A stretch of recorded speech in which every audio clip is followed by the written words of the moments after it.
Hello, everyone, and welcome back to Everyday English Talk channel, where learning English is easy and fun. I'm Emily. Hello, Emily, and hello to all our wonderful listeners. It is such a beautiful day to be here with you. It really is, Paul. You look very happy today. You have a big smile on your face. I am happy. I am feeling very relaxed today. Oh, that is good news.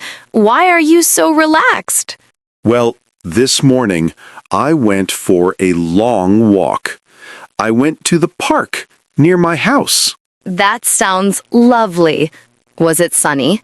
It was perfect. The sun was shining and the birds were singing. It was a great start to the day. I love that. And actually, Paul, that is perfect for our topic today. Oh, really? What is our topic? Today, we are going to talk about spending time in nature. Wow, that is a great topic. Nature is so important. Yes, it is.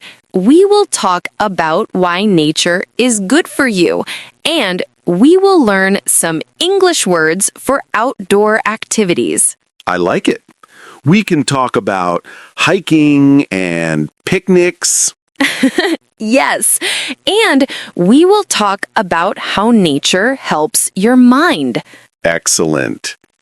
But Emily, before we go outside, before we start the show, Yes, Paul? we have a small favor to ask our friends listening at home. We do. If you like our podcast, please take a moment to subscribe to Everyday English Talk channel. Yes, click that subscribe button. It helps us make more episodes for you. And please give this video a like, a thumbs up. And share it with your friends. Maybe your friends want to learn English too. Thank you so much, everyone. We appreciate it. Okay, Emily, let's talk about nature. Let's do it. So, Paul, you said you went to the park this morning. Yes, it is a big park with many trees. How did you feel before the walk? Honestly, I was a little stressed. Stressed? Why? Oh, you know, work, emails, busy city life.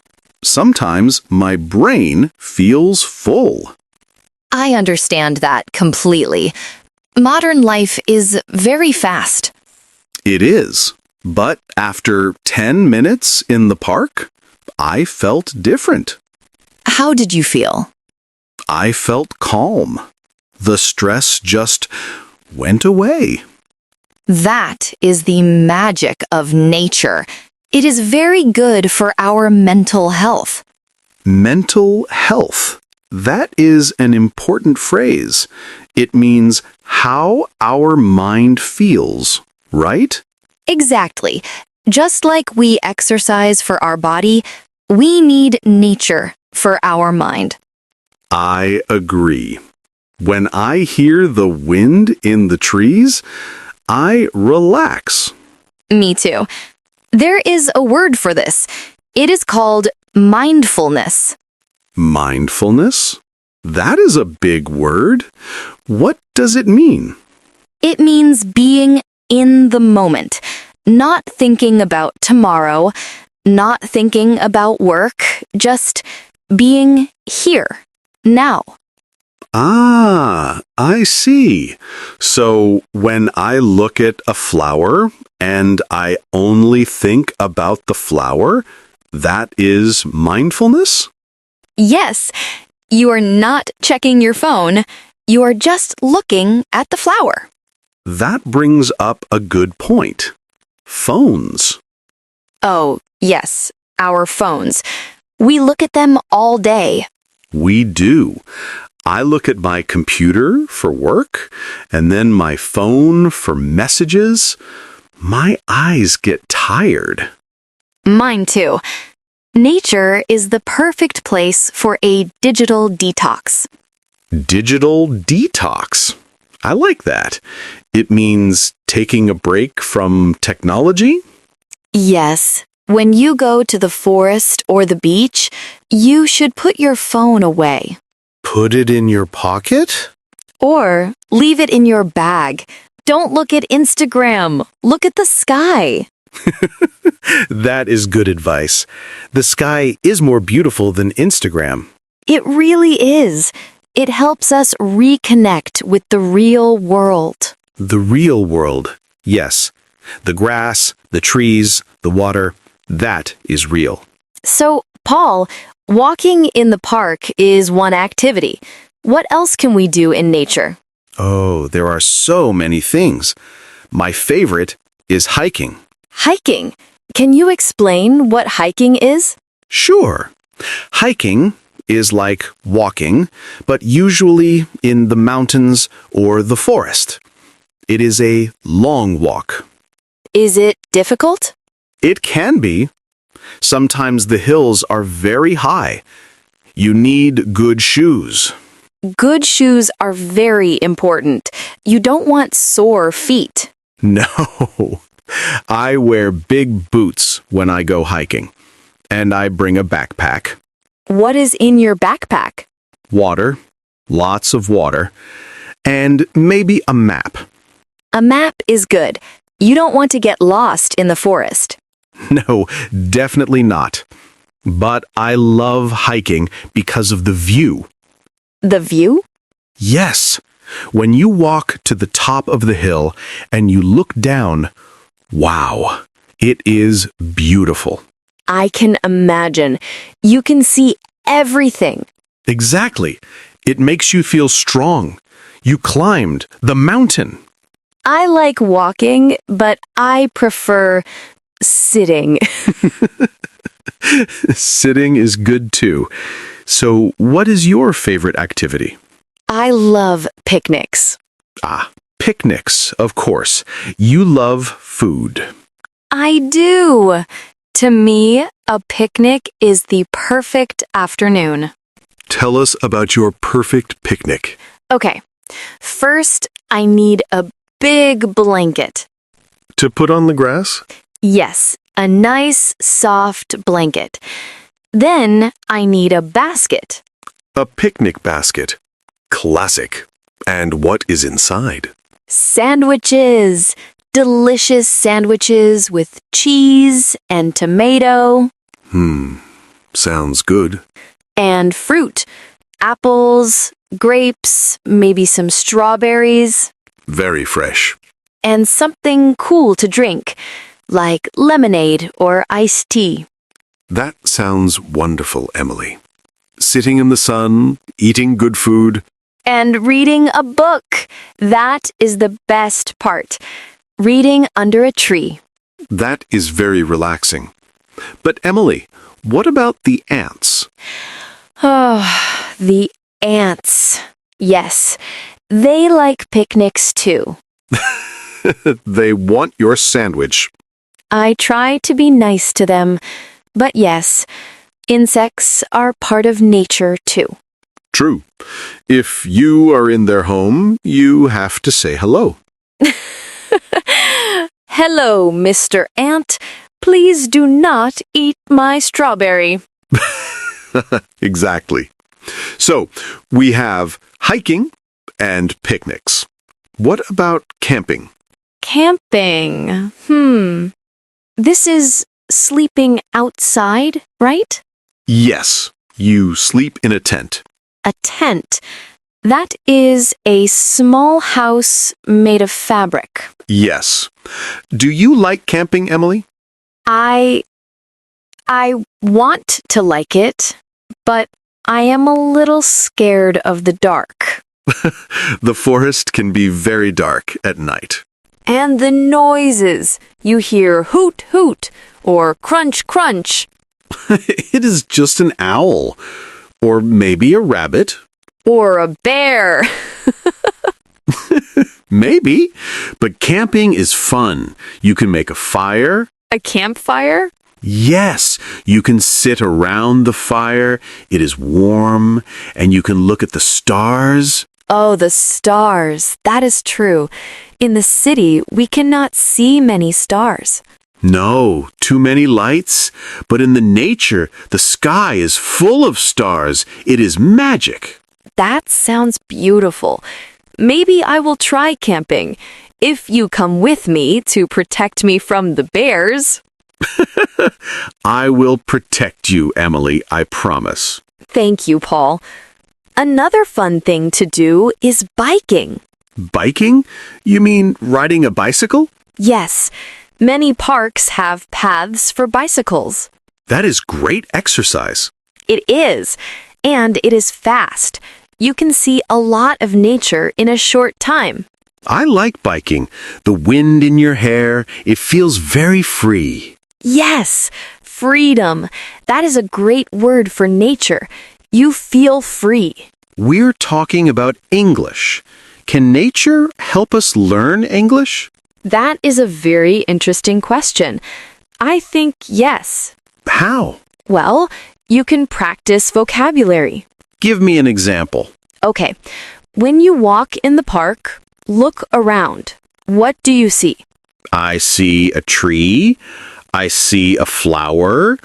I see a duck. Exactly. Say the words out loud. That is a big green tree. The sky is very blue today. The grass is soft. Oh, that is a good exercise. You describe the world. Yes, and you can bring a notebook. A notebook? Yes, sit on a bench and write what you see. I see a brown dog running. I see two children playing. This is great practice.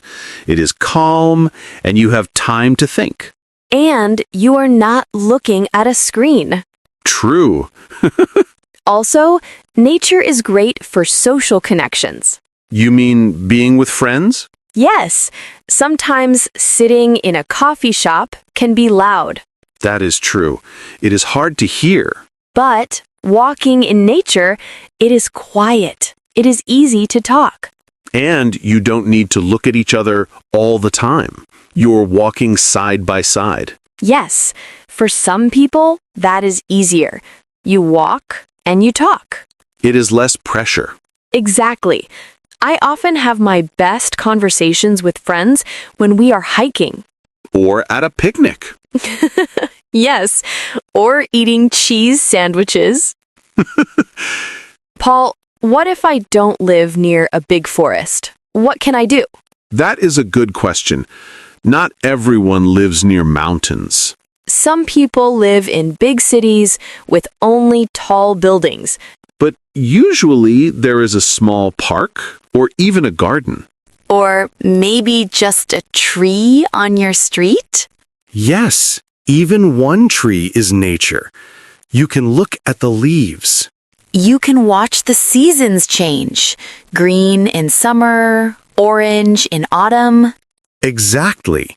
You don't need a big trip. You just need to open your eyes. And breathe. Yes, take a deep breath. Fresh air. It really changes your mood. Emily, I have a challenge for our listeners. Ooh, a challenge. I like challenges. What is it? I want everyone to go outside this week. Just go outside? Yes, go to a park or a garden, or just walk down a quiet street. And? And leave your phone at home or in your pocket. Do not look at it for 20 minutes. 20 minutes. That is not a long time. It is easy. Just 20 minutes. Look at nature. Listen to the birds. And practice your English. Name 5 things you see. Yes. Tree, cloud, bird, rock, flower. That is a wonderful challenge, Paul. I will do it too. Me too. I will go for another walk tomorrow. Maybe I will go for a bike ride. Ooh, nice. Wear your helmet. I will. Safety first. You know, talking about nature makes me want to go outside right now. Me too. But we have to finish the podcast first. You are right. But we can plan our next picnic. Yes, a team picnic with cookies. And no ants. We will try. This was a really nice chat, Emily. I feel refreshed. I am glad, Paul. It is good to remember that we are part of nature. We are. We are not robots. No, we are people, and people need green spaces. We truly do. Well, I think that is all for today, Emily. I think so too. We covered a lot. Mental health, hiking, camping, picnics. And digital detox. Yes, very important. We hope you enjoyed this episode about nature. We hope it helps you feel more confident to talk about the outdoors in English. Yes, go out and practice. And before you go, we have one last request. Yes, please, if you haven't already, subscribe to Everyday English Talk channel. And share this episode with a friend. Maybe a friend you want to go hiking with. That is a great idea. Send it to them and say, "Let's go for a walk." And please leave a comment below. We love to read your comments. Yes, we have a question for you. What is your favorite outdoor activity? Do you like hiking, biking, or just relaxing in the park? Tell us in the comments. In English. Yes, in English. Don't worry about mistakes. Just try. We can't wait to read your stories. Thank you so much for listening, everyone. Thank you. Have a wonderful nature-filled week. See you next time. Bye. Goodbye. Go outside.